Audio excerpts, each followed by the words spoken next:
profanation de l'église catholique de Saint-Jean de Capiston de Lopa, diocèse de Bunia. Les FARDC font face depuis un temps aux attaques de la Convention pour la Révolution populaire de la République, un mouvement rebelle commençant. Le 19 juillet 2025, une déclaration dénonciatrice du porte-parole de FARDC annonçait une alliance militaire entre les FARDC et la milice Codeco contre la milice naissante. Cette annonce a été suivie dès le lendemain par ses alliés de FARDC annonçant une série d'attaques coordonnées en territoire de Ndjougou contre la même rébellion. Et le contexte s'est envenimé par des accrochages divers entre FARDC et milices d'autodéfense Zaïre et CRP jusqu'à son point culminant le 21 juillet 2025. Quel est le déroulé des faits, des attaques? 3 incursions majeures ont été menées par les éléments de Codeco, milice active et violente depuis 2017, sous le regard léthargique des FARDC, voire d'un contingent de la MONUSCO sur la ligne de front. À partir de 8 heures, attaque des centres de négoce de Lopa, en chefferie de Bahema Baguru, à provenance de 3 points différents, dont les coins de campement de FARDC. Vers 13 heures, tir nourri dans la région du camp de FARDC, au centre de négoce de Nizi, suivi d'affrontements au camp Mapanzu, toujours au chef-lieu de la chefferie de Mambis, entre la coalition Codeco et les éléments d'autodéfense. À partir de 14 heures, nouvelle attaque à Jina, provoquant une panique généralisée, une coupure de la circulation sur la RN27 en raison des tirs intensifs nourris par les FARDC. Bilan provisoire, 13 morts recensés, 3 personnes tuées à Lopa par Codeco appuyées ou sous le regard des FARDC, 10 personnes tuées à Nizi, pillage, plusieurs commerces ont été saccagés, vandalisme, le siège de la paroisse Saint-Jean de Capiston ainsi que le commerce ont été vandalisés. L'église, le presbytère et les sanctuaires mariales de Saint-Jean de Capiston de Lopa a subi des profanations graves. Tabernacle forcé et ouvert, Eucharistie répandue au sol, sanctuaire marial saccagé, aube, chasuble et objets liturgiques jetés à terre. Nous n'avons pas compté la traumatisation des prêtres et de la population environnante. Cette profanation constitue une violation grave du droit international humanitaire. Article 16 du protocole additionnel 2 de 1977 interdit des actes d'hostilité contre les lieux de culte. La Convention de la Haye de 1954 protège les biens culturels et religieux en temps de guerre. L'article 53 du protocole additionnel 1 aux conventions de Genève de 1949 interdit les attaques contre les monuments historiques et les lieux de culte. Le statut de Rome de la CPI, article 8, 2B9, qualifie de crime de guerre toute attaque intentionnelle contre des édifices religieux ou éducatifs non utilisés à des fins militaires. Cette violation est aggravée du fait de toucher une entité jouissant d'une personnalité juridique à caractère public en RDC, sous statut de l'accord cadre entre le Saint-Siège et la République démocratique du Congo sur des matières d'intérêt commun engagés dans leurs relations à œuvrer ensemble pour le bien-être spirituel, moral, social, culturel et matériel de la personne humaine ainsi qu'en faveur de la promotion du bien commun. Article 1er. Nous dénonçons fermement les affrontements fratricides entre les éléments de Codeco et d'autodéfense. Vous êtes frères. Cessez de vous battre. Cessez de vous tuer. Cessez de semer la désolation chez vos frères et sœurs. Cessez de créer l'insécurité. Nous dénonçons en même temps le port d'armes par toute personne non militaire. Nous dénonçons l'alliance contre nature entre l'armée loyaliste FARDC et les militaires Codeco ayant permis ces exactions annoncées publiquement et radiodiffusées. Nous dénonçons le retard de l'état de siège de restaurer la paix par l'éradication de groupes armés, le désarmement, démobilisation et réinsertion des miliciens. Nous dénonçons l'incitation à la violence, à la division par la radio-télévision FARDC Ituri, l'incitation à la violence de la milice Codeco, déjà épinglée par les rapports des experts des Nations Unies sur les violations massives des droits humains depuis 2017. Au lieu du contraire, nous dénonçons fermement l'exploitation et la pérennisation des conflits de l'Ituri comme fonds de commerce ou comme opportunité de positionnement politique.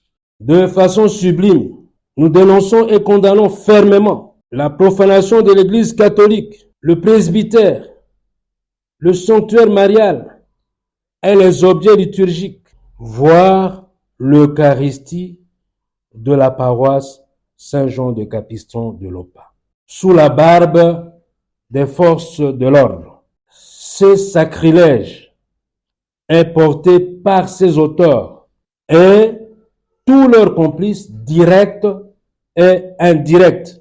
Nous en appelons à l'autorité judiciaire, en l'espèce le procureur près le tribunal, le grand espace de Bunia, de se saisir de ce dossier pour dénicher ces dévastateurs iconoclastes et les sévir selon la loi.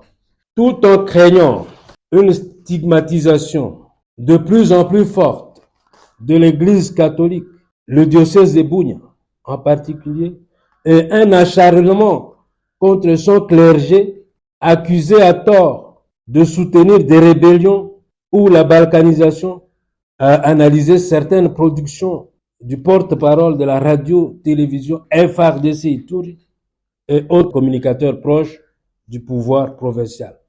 Nous en appelons donc à un sursaut patriotique de tous les protagonistes du conflit en Ituri, à la non-violence active et à la résolution pacifique des différends de tous les fils et filles de l'Ituri, à l'abandon de la formalisation des discours de haine et des alliances meurtrières par des personnalités et des institutions censées unir tous les Congolais contre le sous-développement mental, intellectuel, éthique et spirituel.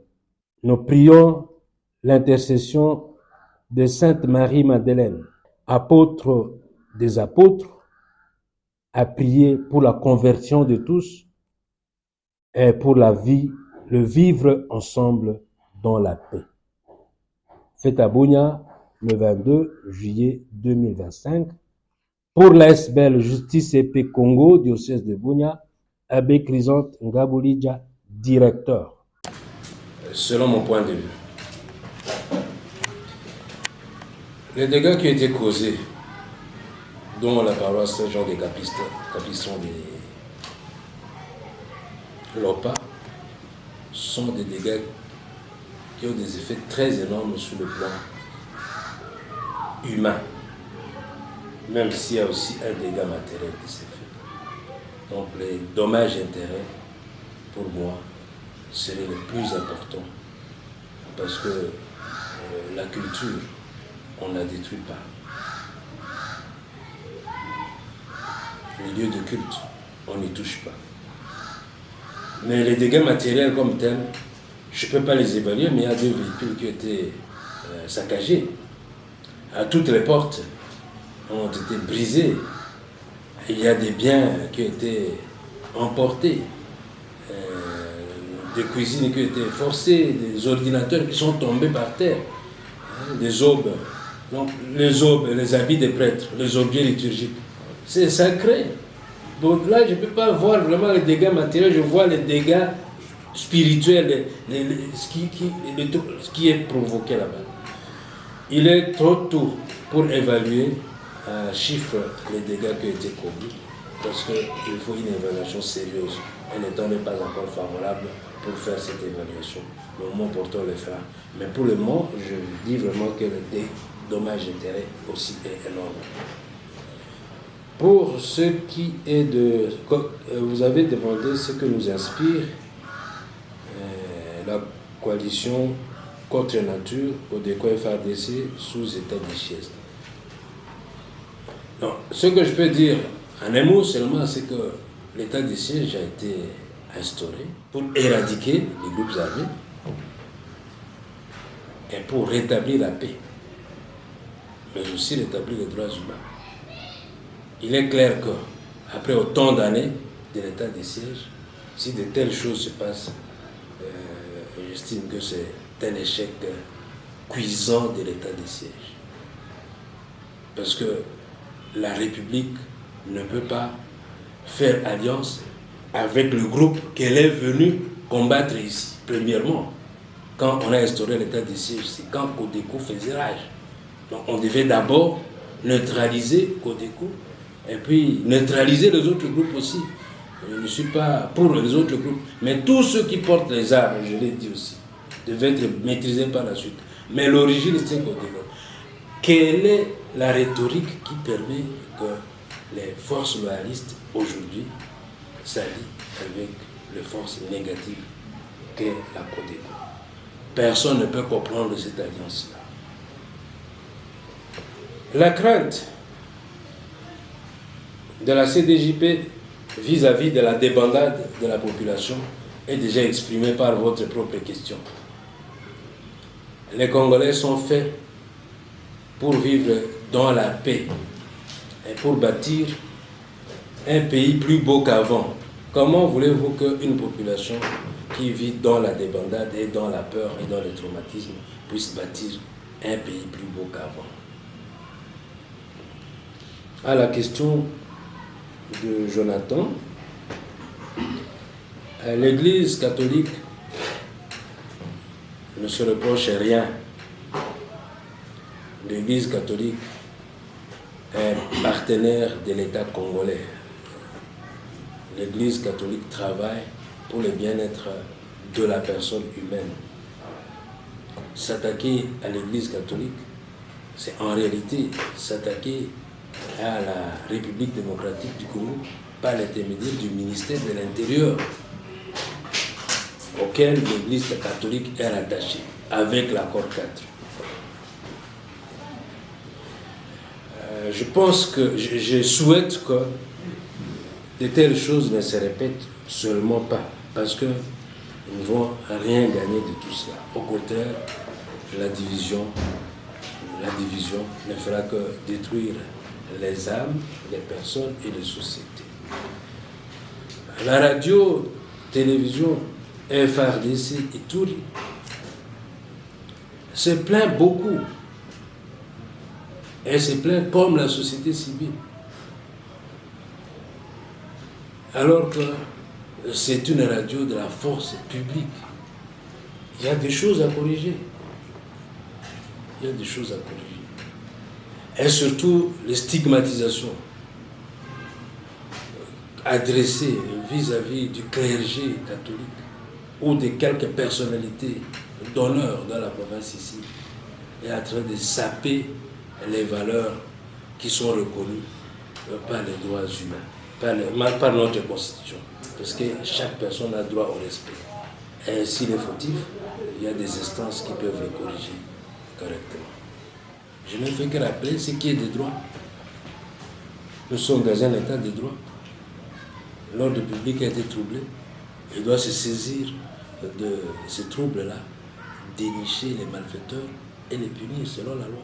L'Église a toujours prôné la cessation des hostilités. Les plans de sortie, c'est la paix, de vivre ensemble dans la paix.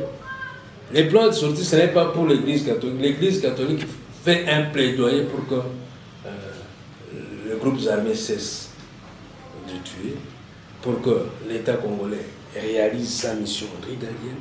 Voilà. Il n'y a pas de plan de sortie pour l'Église catholique. C'est vraiment citoyen ce que l'Église catholique prône. La cessation des hostilités, les vivre ensemble dans la paix. Tous ces événements traumatisent. Et c'est une conséquence grave. Parce qu'une personne traumatisée l'est aujourd'hui, mais pour une période que personne ne maîtrise. Et j'ai parlé de la traumatisation des prêtres et de la population.